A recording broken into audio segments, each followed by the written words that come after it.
സഹോദരി ദിയ കൃഷ്ണയുടെ സ്ഥാപനത്തിലെ സാമ്പത്തിക തട്ടിപ്പ് കേസിൽ പ്രതികരിച്ച് അഹാന കൃഷ്ണ. സാമ്പത്തിക ക്രമക്കേട് പുറത്തു വന്നതോടെ ഒത്തുതീർപ്പിനായി ജീവനക്കാരാണ് തങ്ങളെ കാണാൻ വന്നിരുന്നു.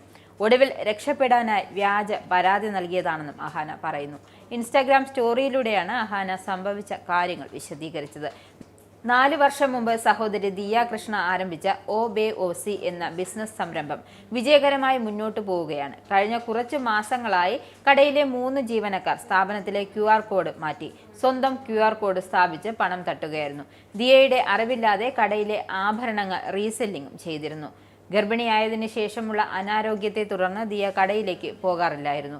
ഈ 3 ജീവനക്കാരെ പൂർണ്ണമായും വിശ്വസിച്ചായിരുന്നു സ്ഥാപനം മുന്നോട്ട് കൊണ്ടുപോയത്. മെയ് 29-നാണ് ഞങ്ങൾ കാര്യങ്ങൾ അറിയുന്നതെന്നും തുടർന്ന് മെയ് 30-ന് 3 പേരും കുടുംബത്തോടെ വന്ന് കാണുകയും കുറ്റം സമ്മതിക്കുകയും തട്ടിയ പണം തിരികെ നൽകുമെന്ന് അറിയിക്കുകയും ചെയ്തു.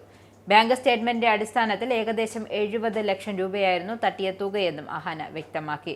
3-4 ദിവസത്തിനു ശേഷം തങ്ങളുടെ കുടുംബത്തിനെതിരെ പരാതി നൽകാനുള്ള ഒരു മോശം ആലോചന ആരോ അവർക്ക് നൽകിയതായിരിക്കാം.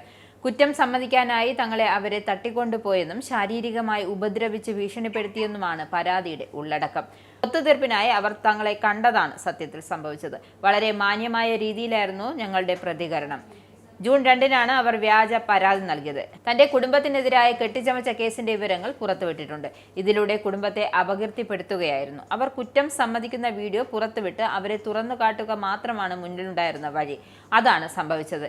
ഇപ്പോൾ കാര്യങ്ങൾ സമാധാനത്തിലാണ്. ഈ 3 തട്ടിപ്പുകാരും അവരെ ഇതിനെ പ്രേരിപ്പിച്ചവർക്കുമെതിരെ തങ്ങൾ നിയമപരമായി മുന്നോട്ടു പോകുമെന്നും അഹാന കൂട്ടിച്ചേർത്തു.